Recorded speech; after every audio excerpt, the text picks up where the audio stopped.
Bonjour à tous, merci à tous pour votre présence à cette introduction à Remix.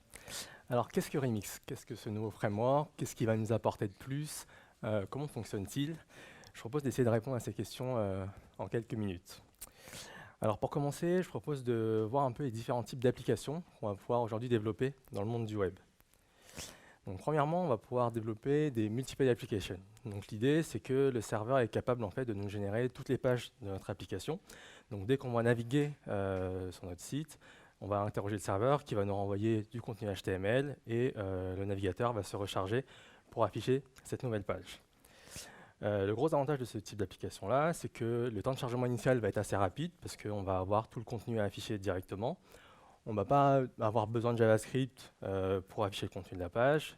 Et le dernier point qui est aussi assez sympa, c'est qu'on va avoir une application qui va être référençable très facilement par nos moteurs de recherche.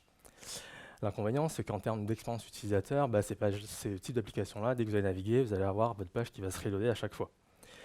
Du coup, on a d'autres applications qu'on va pouvoir développer qui sont les single page applications. L'idée, c'est que quand vous allez arriver sur votre site, le serveur va vous envoyer une partie du HTML plus du JavaScript qui va être en charge en fait, de reconstruire les différentes pages de votre application directement dans le navigateur. Donc du coup, quand vous allez naviguer en fait, entre les différentes pages de votre application, vous n'allez pas avoir besoin de recharger votre page, mais c'est le JavaScript qui va reconstruire dynamiquement votre page. Et du coup, vous allez avoir des navigations assez fluides et instantanées, quasiment, entre les pages de votre application.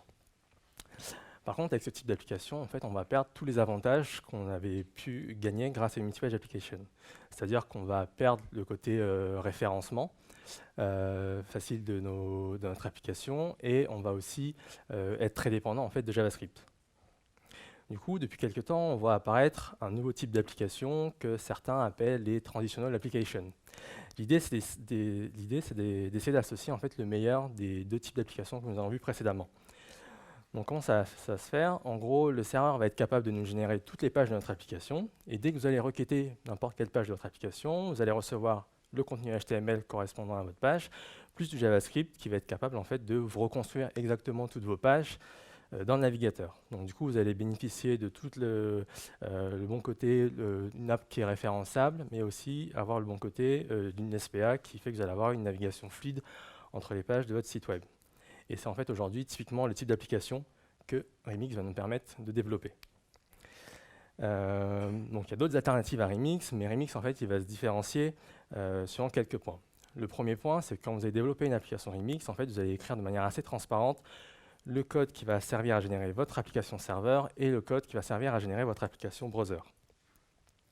Vous allez aussi aller avoir une app qui va avoir du progressive enhancement, donc ça va être une application qui va être capable de fonctionner avant même que le JavaScript soit chargé dans votre navigateur et qui va en fait s'améliorer ensuite une fois que le JavaScript sera chargé. Vous allez voir que quand vous allez travailler avec Remix, vous allez retravailler avec des fondamentaux du web. Et enfin, vous allez avoir une application qui va être un peu capable de fonctionner un peu n'importe où, donc à la fois sur des environnements Node comme des environnements non Node. Donc je propose maintenant de vous intéresser aux routes dans Remix qui vont vraiment être un élément central du framework.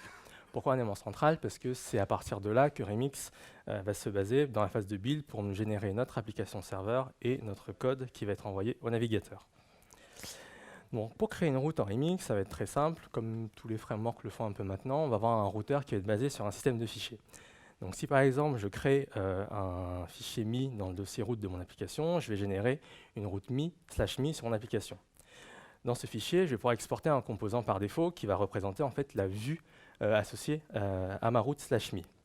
Donc ce qu'il faut savoir, c'est que ce composant, il va pouvoir être exécuté dans la phase de server-side rendering pour nous générer le HTML à envoyer lorsqu'on va naviguer sur la page /mi, mais il va être aussi mis dans le bundle front-end pour que si vous venez d'une page, si vous naviguez sur la page /mi et que vous étiez déjà sur une page de l'application, le code front-end va être capable de vous régénérer votre page /mi. Donc du coup, si je vais sur mon application de démo par exemple et que je navigue vers /mi, boum, j'ai le composant /mi qui s'est affiché. Et a priori c'est moi, donc je vais pouvoir en profiter pour me présenter. Donc du coup, moi c'est Johan, je travaille chez Comet Meetings, donc c'est une boîte qui est spécialisée dans la science de réunion et qui vous propose de vous réunir dans des lieux atypiques et inspirants, comme celui que vous pouvez voir à l'écran, et afin de réussir en mieux vos temps de collaboration en équipe. En parlant d'équipe, je bosse dans une petite équipe fan de mob programming, donc si c'est des choses qui vous intéressent, n'hésitez pas à venir nous en parler, ou simplement si vous voulez nous rejoindre, n'hésitez pas à venir nous voir. Donc si on revient maintenant à Remix, donc là on a vu comment construire une route assez simple, mais on va avoir des routes qui sont un peu plus compliquées. Donc typiquement, si j'ai une application comme ça qui affiche les différentes salles qu'on pourrait retrouver chez Comet Meetings, je vais avoir des routes imbriquées. Donc là, pendant que j'étais sur la route /room, je vais avoir une route pour chaque salle de Comet Meetings. Et du coup, on peut voir qu'entre ces différentes salles, je vais avoir un layout qui va être partagé. Donc ici, je vais toujours avoir ma liste qui va s'afficher. Ce layout, je vais vouloir le garder même si je descends dans mon arborescence de route. Donc si je vais jusqu'à éditer une route, par exemple, je vais toujours avoir ma liste d'affichés. Et là, on peut voir aussi qu'entre le détail d'une salle et la route d'édition, je vais avoir un autre layout qui va être partagé, qui va être la photo que je vais vouloir garder. Et en Remix, on va pouvoir faire ça assez simplement. Et du coup, dans la route dans laquelle je vais définir l'édition, je vais pouvoir en fait exporter un composant qui va correspondre qu'à la partie qui va changer mon interface. Ici, le formulaire. Donc, comment faire ça? En Remix, du coup, je vais pouvoir créer des dossiers pour définir mon arborescence de route. Et au même niveau qu'un premier niveau de route, je vais pouvoir définir un même composant du même nom, enfin un même fichier du même nom, pardon. Et la fonction qui sera exportée par défaut ici va correspondre au layout de toutes les sous-routes de Rooms. Donc ici, je vais pouvoir dire que je veux ma liste qui s'affiche sur la gauche. Et avec le composant let, je vais pouvoir dire, voilà, c'est ici que tous mes routes enfants vont se rendre. Je vais pouvoir faire ça pareil au niveau d'en dessous. Et du coup, si je descends jusqu'à ma route d'édition, on peut voir que le composant exporté par défaut ici ne va comprendre que le formulaire. Et du coup, ça va être Remix quand je vais accéder à ma route d'édition qui va se charger de reprendre les différents layouts pour reconstruire l'intégralité de ma page. Donc dans un fichier route, ce qu'on va pouvoir aussi rajouter, on va pouvoir rajouter d'autres fonctions. On va typiquement pouvoir déclarer une fonction loader. Donc ce qu'il faut savoir, c'est que cette fonction loader, c'est une fonction qui va être exécutée que côté serveur. Donc elle va être uniquement utilisée pour générer l'application serveur. Cette fonction elle va pouvoir être appelée en fait de deux façons différentes. Soit parce que vous allez faire une requête de type get sur la route associée au fichier, soit parce que vous allez utiliser le hook useAuthorData dans le composant exporté par défaut. Donc le composant useAuthorData, en fait, ce qu'il va faire, c'est que quand vous êtes dans la phase de server-side rendering, il va simplement appeler le loader directement. Et lorsque vous allez être, que ça va tourner dans le navigateur, va simplement faire un appel get sur la route associée à la page sur laquelle je suis, et donc appeler le loader directement. On va pouvoir déclarer aussi une fonction action, donc sa responsabilité à elle, ça va être de gérer tout ce qui va être mutation en fait, de notre état serveur. Donc ça va être un peu pareil que la fonction loader, ça va être une fonction qu'on va retrouver que dans, qui va tourner que côté serveur, et qu'on va pouvoir appeler du coup en faisant une requête sur notre route, mais à la différence de loader, c'est qu'elle va être appelée sur toutes les requêtes autres que get. Donc si je fais un post, un delete, un patch, c'est la fonction action en fait qui va être appelée derrière. Pour l'appeler depuis mon navigateur, Remix va nous pousser en fait à utiliser des fondamentaux du web comme je le disais tout à l'heure. Donc on va simplement utiliser un formulaire avec une méthode post, et quand je vais soumettre ce formulaire, ça va faire une requête post sur la route associée à mon fichier et donc appeler ma méthode action. Dans cette méthode action, je vais pouvoir prendre en paramètre une request dans laquelle je vais pouvoir extraire mes données de formulaire, donc toutes les données que j'aurai soumises, extraire mes données et mettre à jour ici ma base de données. En retour, je vais pouvoir retourner une réponse, donc ici, qui va être simplement un redirect en fait, vers le détail de ma salle. Donc ce qui est cool, en fait, c'est que juste avec ça, en fait, Remix va être capable en fait, de nous générer une application serveur et une application front-end qui va pouvoir fonctionner avec du progressive enhancement, c'est-à-dire qui va pouvoir fonctionner même avant que le JavaScript soit chargé et s'améliorer par la suite. Donc si je vais voir ma petite application et que je m'amuse par exemple à désactiver le JavaScript, hop, on peut voir que je peux toujours naviguer entre les différentes pages de mon application. Donc là, je vais quand même avoir un rechargement de page et je vais pouvoir aller même jusqu'à éditer une salle, pardon. Donc voilà, voilà, ça c'est plutôt cool, mais bon, en termes d'expérience utilisateur, c'est pas forcément top, mais là on est capable en fait d'avoir un comportement quasi identique à une multi-page application. Si maintenant je réactive le JavaScript, hop, là Remix va être capable en fait de fonctionner comme une SPA automatiquement, et en fait bah, là je ne vais plus avoir de rechargement de page, donc je vais avoir vraiment mon routeur front-end qui va prendre le relais. Donc, comment ça va pouvoir se faire ça? Si je vois un peu ma liste de salles,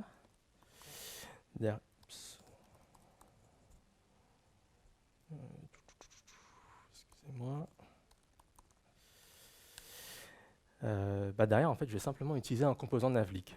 Ce composant Navlink, en fait, quand il va être server-side renderé, il va se rendre en tant que balise A simplement. Donc, du coup, quand ça va arriver côté navigateur, tant que le JavaScript ne sera pas chargé, je vais avoir simplement une navigation lien à lien, enfin via des liens hypertextes avec mon application. Et une fois que le JavaScript va être chargé, en fait, ça va être le routeur front-end qui va prendre la main. Et du coup, avec le code JavaScript qu'on lui aura envoyé, il va être capable de reconstruire les différentes pages de mon application et il va automatiquement appeler les loaders associés à la page vers laquelle je vais pour reconstruire en fait toute la page avec les données, les bonnes données à afficher. Si je vais voir maintenant un peu mon composant, enfin ma route d'édition, tout à l'heure je disais que j'utilisais un formulaire natif. En fait, j'utilise un composant form que Remix m'expose. Donc ça va être un peu le même principe. Lorsque on va être dans la phase de server-side rendering, Remix va me générer juste un formulaire natif. Donc tant que le JavaScript ne sera pas chargé, je vais avoir un comportement, je vais avoir un formulaire natif qui va être utilisé. Et du coup, bah, mon backend va être capable de réagir aux différentes requêtes soumises par ce formulaire. Et une fois que le JavaScript va être chargé, bah, du coup, je vais avoir un comportement quasi identique à un formulaire natif, mais en fait avec une meilleure UX. Qu'est-ce que j'entends par meilleure UX? C'est que, bah, en gros, quand je vais vouloir, par exemple, soumettre ma modification, dans un formulaire natif, je vais avoir un rechargement de page. Et là, en fait, je ne vais pas avoir de rechargement de page. Remix va automatiquement mettre à jour tout seul mon interface.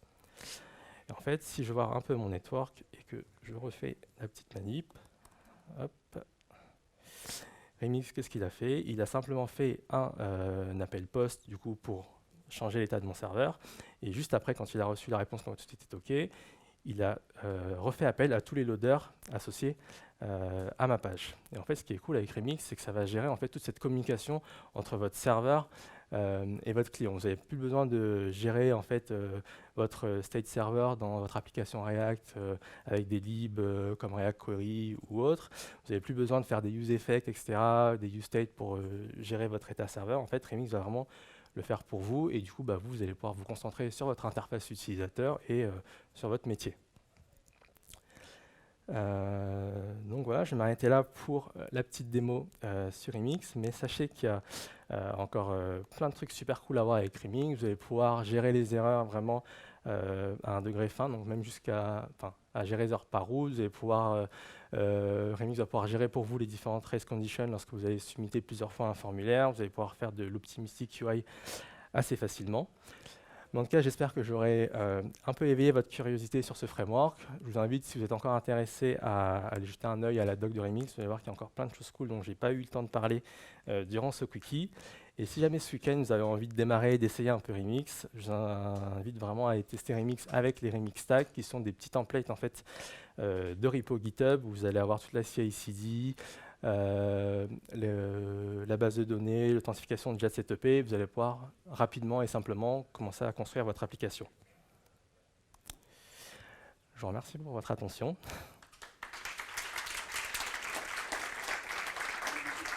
Okay. Et on me dit dans l'oreillette que j'ai 1 minute pour répondre à quelques questions.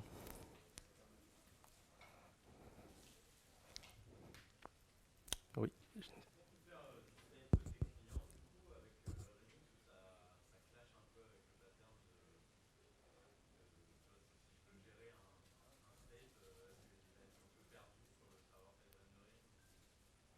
Alors on me demande est-ce qu'on peut avoir un state côté client en fait dans nos composants, dans nos routes qu'on définit.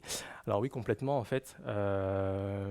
L'idée c'est que Remix va surtout gérer le state server, Et après, rien ne t'empêche, en fait, dans tes composants, parce que c'est les composants que je déclare vont être dans le bundle front, d'avoir un composant React normal qui a un cycle de vie normal avec un useState, et que là, on va plutôt utiliser si on a un state lié à notre UI, par exemple, pour je sais pas, faire clignoter, mettre des animations, etc. Donc ça, pas de problème. En fait, c'est l'hydratation qui va se faire automatiquement une fois qu'on va arriver côté navigateur.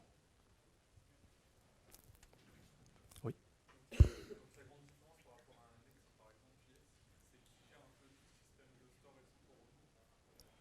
Ouais, c'est ça. En fait, quand je parlais des alternatives, je pensais aussi à Next.js. La grosse différence, ouais, c'est ça qui va gérer un peu la communication entre le serveur et le front-end pour nous, et il va surtout nous pousser en fait à un peu utiliser des fondamentaux du web quand on va soumettre des données. On ne va pas se baser sur du JS à faire des appels fetch à chaque fois, mais simplement utiliser ce qui existe, des formulaires, et voilà.